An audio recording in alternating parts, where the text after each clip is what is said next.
presidente Lula fala neste momento em evento sobre a nova possibilidade de tarifas por parte dos Estados Unidos. Vamos ouvir ao vivo. Eu não tenho, o poderio militar. A minha guerra é a guerra da verdade contra a mentira. É a guerra da narrativa. E eu, então, fiz questão de provar, escrevendo artigo nos jornais americanos, mandando carta ao governo americano, dizendo que eles estavam mentindo, porque os Estados Unidos não tinham déficit com o Brasil. O superávit americano com o Brasil, nos últimos 15 anos, ultrapassa 415 bilhões de dólares.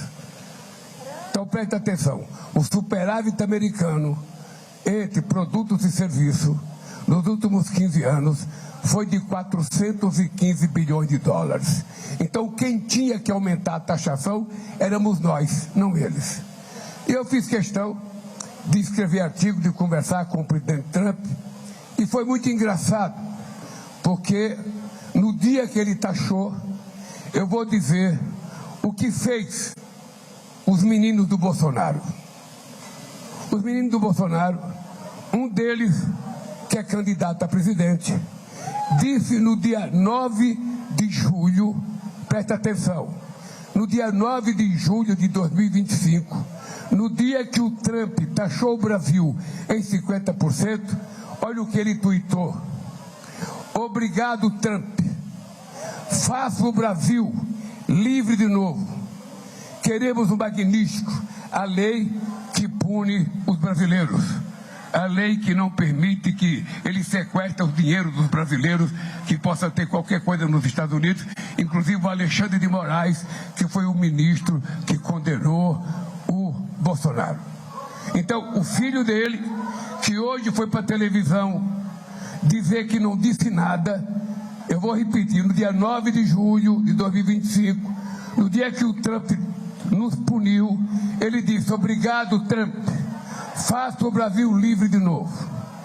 E o outro filho também agradeceu ao presidente Trump. Vamos ao rumo da lei magnífica, o Eduardo Bolsonaro criticando o Brasil e parabenizando o Trump pela taxação. Vocês viram que faz pouco tempo que eu fui aos Estados Unidos. Eu tive 3 horas de conversa com o presidente Trump. O tal do Marco Rubio, que é o chefe do Departamento dos Estados, que é o anti-América Latina, que é o inimigo mortal de Cuba, que é o inimigo mortal de vários países latino-americanos, e que eu já disse ao Trump que ele não gosta do Brasil. Ele não estava na reunião que eu fiz com o Trump. Eu fiz 3 horas de reunião com o Trump. E além de falar tudo o que eu queria falar para o Trump, eu entreguei 4 documentos para eles. Eu entreguei um documento sobre a questão do comércio, provando para ele que eles são superavitários, não são deficitários, provando para ele que os principais produtos americanos pagam 0 de imposto aqui no Brasil. Tudo isso dito para ele. O secretário do comércio dele começou a dizer que tinha taxação. Eu disse para o Trump: aqui, Trump, tem uma divergência entre o seu ministro do comércio e o meu ministro do comércio. Então nós dois vamos dar 30 dias. 30 dias para eles provar quem é que está certo ou quem está errado. Se eu estiver errado, eu aceito. Se você estiver errado, você aceita. E demos 30 dias, tá? Até agora já conversaram 3 vezes e não houve acordo. E entreguei para ele um material sobre minerais críticos e terras raras. Aliás, eu quero agradecer o Instituto por ter um laboratório que está, estudando as nossas terras raras, fazendo a separação, que é muito importante. Só para vocês jovens entenderem, o Brasil é o 2º país do mundo em terras raras e minerais críticos. Acontece que o Brasil só tem 30% do seu território pesquisado. Nós não sabemos a totalidade do Brasil inteiro, que só temos 30%. Nós criamos um Conselho Federal ligado à Presidência da República. Nós vamos transformar os minerais críticos, a terra rara, numa questão de soberania nacional, é uma questão de Estado, e nós vamos tomar conta dos nossos minerais. Então, hoje, a China é o país que mais tem terras raras e é o detentor da mais importante tecnologia de separação dessas terras. Porque às vezes você pega um caminhão de terra para encontrar um copo dos produtos químicos que você precisa. Então, eu fiquei muito feliz e quero parabenizar o Instituto, porque eu entrei no laboratório e vi um grupo de jovens separando as chamadas terras raras. E eu disse que se vocês continuarem assim, qualquer dia os chineses vão vir pedir para nós, para aprender com o nosso instituto aqui, como é que separa as terras raras. E é muito importante, porque a gente não vai permitir que leve as nossas terras raras e os nossos minerais críticos, como levaram o nosso ouro dos 150 anos.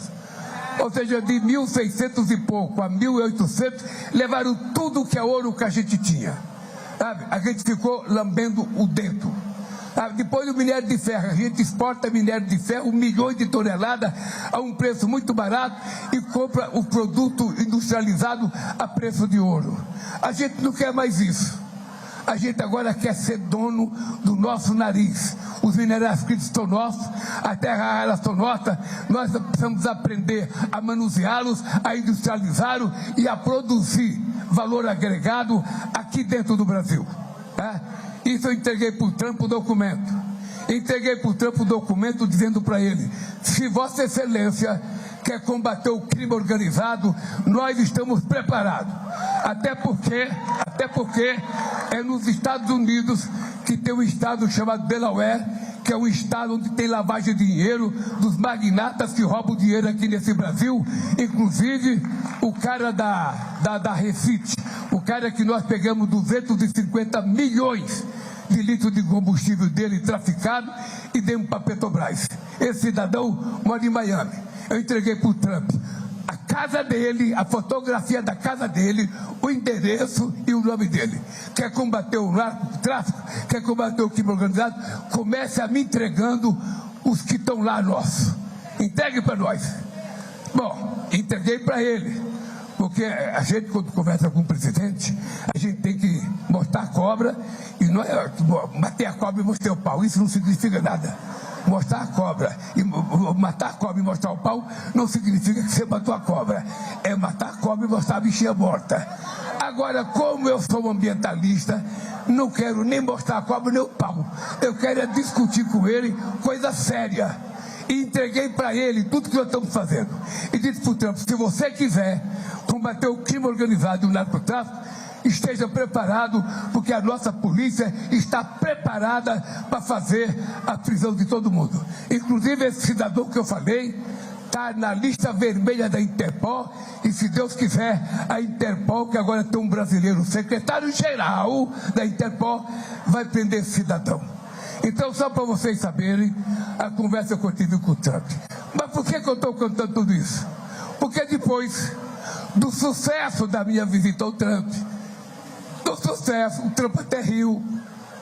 Vocês viram que ele riu, porque ele disse que entre eu e ele tem uma química, sabe? Então, o bolsonarismo ficou muito puto da vida. O que aconteceu? Eles foram lá, a família foi lá essa semana e foi conversar com o Marco Rubio, porque aquela fotografia que eles tiraram com o Trump, você viu, o Trump sentou e falou: fica em pé, ele fica de pé. Aquilo é a fotografia de campanha, tá? Aquilo é a fotografia de campanha. Então, mas eles foram encontrar com o Marco Rubio, e quando é ontem, eu soube da notícia que o comércio americano resolveu taxar o Brasil em 25%. Quando nós estávamos em negociação, quando eu tinha tido uma reunião com o presidente Trump. Bem, o que eu quero dizer com isso é que esses filhos do Bolsonaro conseguem ser pior do que ele, e são, na verdade, vendilhões da pátria. Foram pedir para que um país estrangeiro se intrometesse nas decisões brasileiras. É isso que vocês têm que dizer alto e bom som. São traidores. Por menos do que isso, Joaquim Silvério dos Reis, que delatou Tiradentes, foi enforcado. O que merece os traidores da pátria, que vão pedir intervenção de um país no nosso país. Pensem, meditem, Porque esse cidadão hoje aparece na imprensa dizendo: eu não falei nada. Todo covarde é assim, fala a merda que fala, depois não tem coragem de assumir o que fala, fica tentando mentir. A minha água. Eu conheço essa gente. Pois bem, eu estou dizendo isso para vocês saberem que a gente está lidando com a pior espécie de ser humano que esse país já produziu. Eu já fiz muita campanha política, eu já enfrentei muita gente de direita, eu já enfrentei gente do centro, eu já enfrentei... Nunca esse país teve a sordidez política que a gente tem com essa família metralha que assumiu o governo de 2018 a 2022. Então, dito isso, só para você lembrar, ele hoje foi dizer que não falou nada. Ele falou. Ele foi pedir arrego. Eu falei: porra, Trump, dá uma porrada no Lula, taxa o Lula, porque o Lula vai ganhar da eleição e Trump não deixa, prejudica o Lula. Imbecil, ele não sabe que ele não vai prejudicar o Lula, ele vai prejudicar o povo brasileiro, ele vai prejudicar os empresários brasileiros, ele vai prejudicar o agronegócio nosso. Mas como Deus escreve certo por linha torta, nada acontece de graça para um homem cristão como eu, um homem, sabe, obediente a Deus. O que aconteceu hoje para se contrapor à medida do Trump? A China aceitou que o Brasil está nacionalmente livre da febre aftosa, que a nossa carne está livre para o mercado chinês. Então veja, eu tenho muita sorte, eu não vou ficar chorando.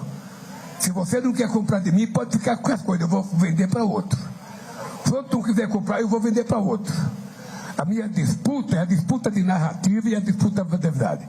Eu não permitirei, enquanto eu for vivo, que a mentira predomine sobre a verdade. E aí vocês que usam o celular 9 horas e 60 minutos por dia, precisam se autovigiar. Você tem que se autocontrolar, porque é através desse aparelhinho aqui que todos vocês fizeram disso uma parte do corpo de vocês. Isso hoje faz parte do corpo de vocês. Vocês não vão no banheiro sem celular, vocês não tomam banho sem celular, vocês não dormem sem celular, vocês não acordam sem celular, vocês vão namorar com o celular, ao invés de olhar na cara do namorado e fica no celular conversando com outro. Eu conheço muita gente assim, vai no restaurante, hoje é dia do namorado, meu bem, vamos no restaurante, vamos. Chega no restaurante, ele pega o celular, ela pega o celular, ele fica falando com a China, ela com o Rio Grande do Sul, e termina o jantar, eles não conversarem entre si. Essa é a verdade. Nós estamos virando vítimas dos algoritmos. Os algoritmos estão controlando a gente, não é a gente que está controlando ele. E agora apareceu as bets. Puta vida, você não consegue mais ver televisão de tanta publicidade da bet. Você não vê mais Gol, porque ao invés do Gol tem um cara falando das bet, levando o pobre a se endividar mais, a fazer dívida, porque todo mundo quer ganhar dinheiro fácil. Tem um amigo meu, eu vou fazer uma pausa aqui. Tem um amigo meu, um diplomata muito importante, que ele reunia o jovem diplomata e falava assim para o jovem diplomata: o que você pensa no futuro? Eu quero ganhar muito dinheiro, eu quero viajar, eu quero ter muitas coisas. Esse é o sonho de quase todo mundo. Ele falava assim: meu jovem, tem alguma forma de você ficar rico. Uma delas, o homem, é você casar com uma mulher rica. Mas está muito difícil, porque os pais são muito zelosos. E a filha de um cara rico, ela não casa, ela faz contrato. Entrou com uma mão atrás, outra na frente, vai sair com uma mão atrás, outra na frente.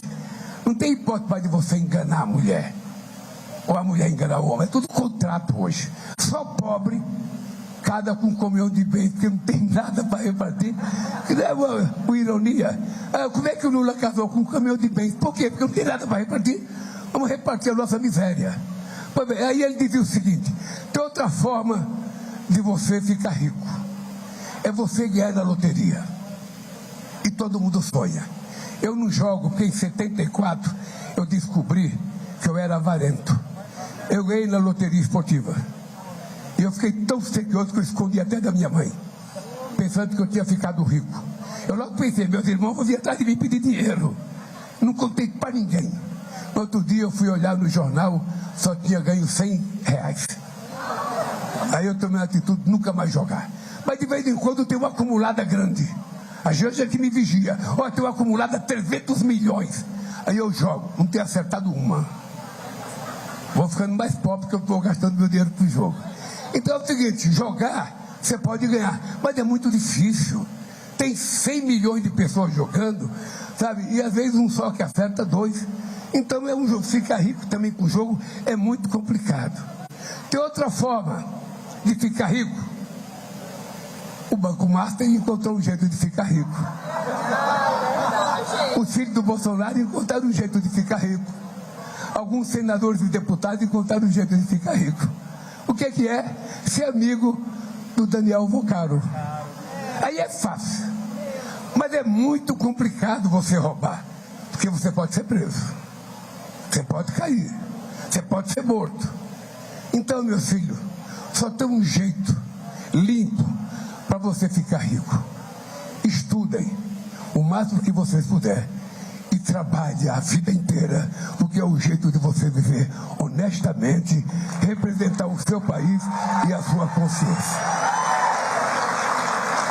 E é por isso que agora eu vou dizer o que eu queria dizer. É por isso que eu, embora seja o único presidente da República que não tem diploma universitário, embora eu seja o único presidente que tem um vocabulário muito pequeno, meu vocabulário é muito pequeno, eu insisto na educação. Porque foi através da educação, com o curso técnico que eu fiz no Senai, reitor, eu também sou do Senai, mas eu não fui ser doutor com você, eu fui ser torneiro mecânico. Bom, o presidente Lula segue falando nesse evento em Catalão, ele está em Goiás, falou sobre as novas tarifas anunciadas pelos Estados Unidos e partiu para o ataque, gente. Como a nossa equipe já tinha apurado que seria estratégia de comunicação do governo de reação a essas novas tarifas, tenta jogar no colo da oposição. Ele, inclusive, começou esse discurso lá em Goiás falando, olha, no dia em que Donald Trump anunciou as outras tarifas no ano passado aqui ao Brasil, eu vou ler o que os filhos do Bolsonaro fizeram. E aí ele leu uma postagem de Eduardo Bolsonaro do ano passado em que ele comemora, né, diz obrigada Donald Trump, faça o Brasil livre de novo, chama a lei Magnitsky, inclusive. Então está jogando no colo da oposição, citou a entrevista que a gente mostrou um trecho agora há pouco aqui no radar de Flávio Bolsonaro, dizendo que nessa reunião recente pediu para Donald Trump não taxar as empresas brasileiras, diz que é uma mentira e vai além, né, até num tom um pouco mais agressivo, chama Flávio Bolsonaro de imbecil.